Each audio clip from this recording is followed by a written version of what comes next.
we have first our keynote speech by Gordon Chang, who many of you know is a columnist and author, a frequent guest on Fox News and other news shows of various networks, on the John Batchelor radio show, which he sometimes guest hosts. I should mention, Gordon is the author of 2 books. One is an earlier one, The Coming Collapse of China, and also The Nuclear Showdown, which you obviously can order.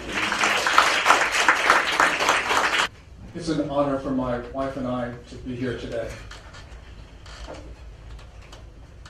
There is one question that each of us must ask. In a year from now, will the Republic of Korea, South Korea, still be a liberal democracy? Or maybe we should ask another question. Maybe we should ask, will there even be a South Korea then? Today, we all know that Kim regime, the Democratic People's Republic of Korea, is threatening to take over South Korea. But we also know that the Kim family, grandfather, son, now the grandson, have always threatened South Korea. So the question is, what's different now? What's different now is that South Korea has a leader who is subverting his own society. Moon Jae-in, as we've just heard, is trying to undermine the whole notion of liberal democracy.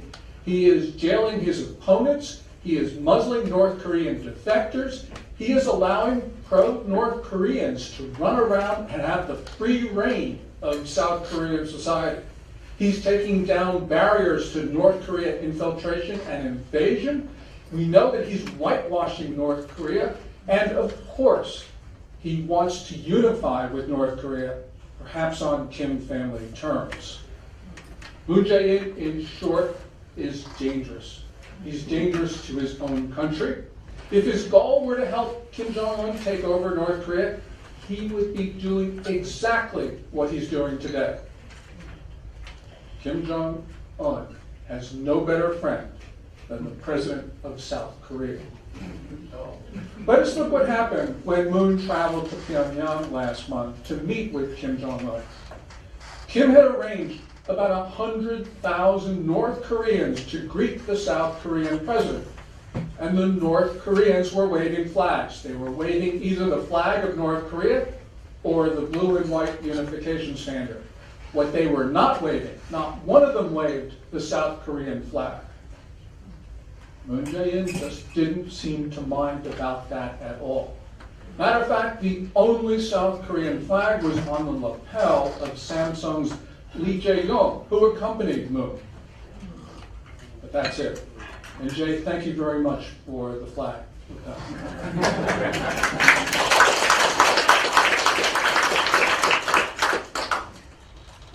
What we saw in Pyongyang was Moon trying to downplay the legitimacy of the government that he leads and even downplay the existence of the state that he was elected to represent.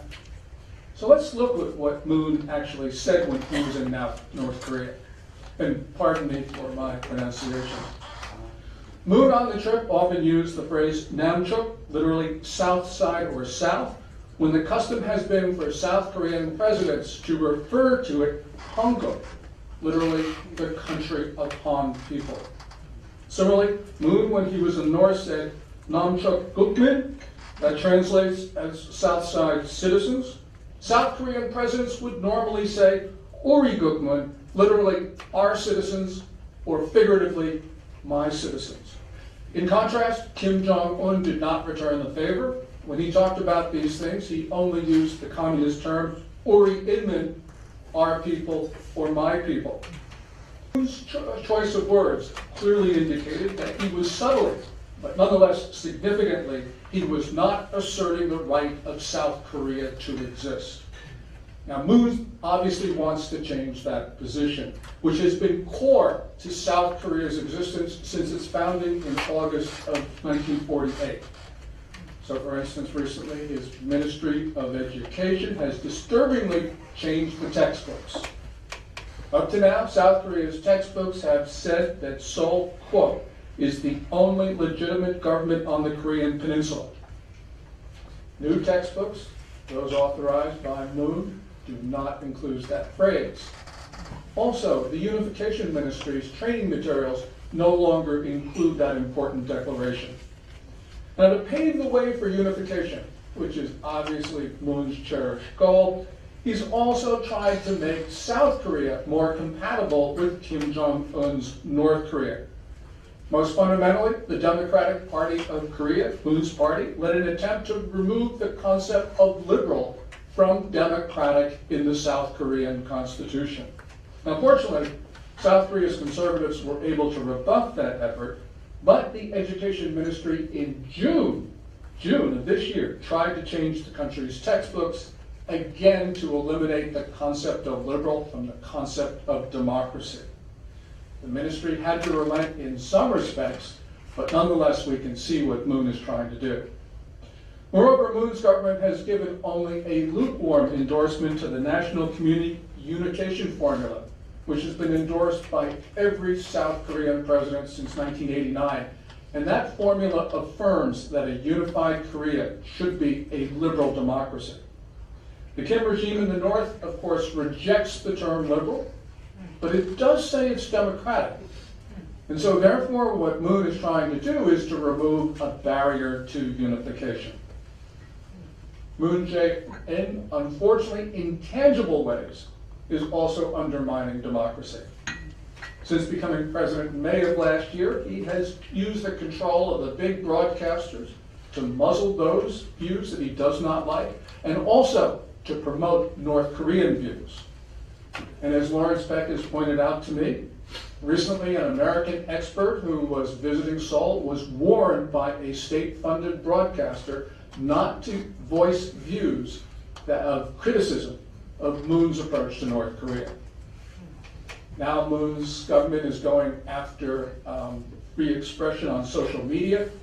Minju, his political party, has sponsored a broadcast reform bill, as it's called. And that bill, if enacted, would allow the government to take down YouTube videos that it doesn't like. As Ambassador Lee has said, YouTube is a main venue for those who don't share Moon's views. In South Korea, is it really becoming North Korea? Well, it's certainly moving in that direction, because we see that Moon, using color of law and also insidious means, is actually moving the government to a very coercive position. A favorite tactic has been to use criminal defamation charges against critics. Moreover, the South Korean government is pressuring North Korean defectors to keep quiet about their experiences in North Korea and how they feel about the Kim regime. Conservative voices, Peck says, have been prosecuted, they've been persecuted, they've been pressured, they've been censored, they have been retaliated against, and they've been harassed. And they are not the only ones who have been targeted by this. What we are seeing is North Korean elements in South Korea are starting a reign of terror. And in that reign of terror, the North Korean elements, of course, feel free to speak, and they're denying that same right to others. The North radical proponents are now holding rallies against what they call are the scum. In other words, those people who left North Korea to live in freedom in the South. Moreover, the radicals have been putting up posters in Seoul, these wanted posters, especially for 2 North Korean defectors. Because these 2 defectors have been targeted for assassination by Pyongyang, what these wanted posters do is it puts their lives in risk. Free democracy, as we now know it, is currently on the verge of collapse, say many people in South Korea. And that's true, because the feeling of alarm is certainly, with justification, widespread in South Korean society. And if all of this were not enough, Moon unilaterally and with agreement by North Korea is now starting to take down the defenses against a North Korean attack, as we just heard from Dave Maxwell. So for instance, he's taking down barbed wire fencing, observation posts, tank traps. He's also proposing a substantial reduction in the size of the South Korean military. Now, you will hear justifications for the reduction of the size of the military, and people say, well, collapsing demography, we don't have the young men who are willing to serve. I'm not buying it. First of all, South Korea's population size has still growing. And clearly what we're seeing is, although it eventually will turn down in several years, it's nonetheless big enough to support the size of the military as it is today. Second, the planned decrease in size of the force of the military is much greater than the projected demographic decline. And third of all, the Moon government is proposing to reduce the period of conscription to 18 months from 21. Reducing the period of conscription is the last thing that a government which is concerned about demography would do. It's the last thing that you would do. I'm forced to one conclusion. I believe that the Moon government does not want South Korea to defend itself. And that conclusion you have to draw when you look at that detailed military agreement that Moon and Kim arrived at last month in Pyongyang. That agreement, of course, takes down a number of South Korean defenses. It certainly favors North Korea more than us. And remember, as Dave pointed out, North Korea is the attacker. We are the defenders. Now, many people speculate as to Moon's motives, but whatever his intention, we have heard from Daniel and from others about Moon's advisors. Many of them who were members of these Juche revolution groups, the Jusapa, and who have refused to disavow their views to this day. And to this day, allegations continue to swirl around Moon's chief of staff, Im Jong-sok. Moon, as Lawrence points out, is still continuing to hire far-left investors.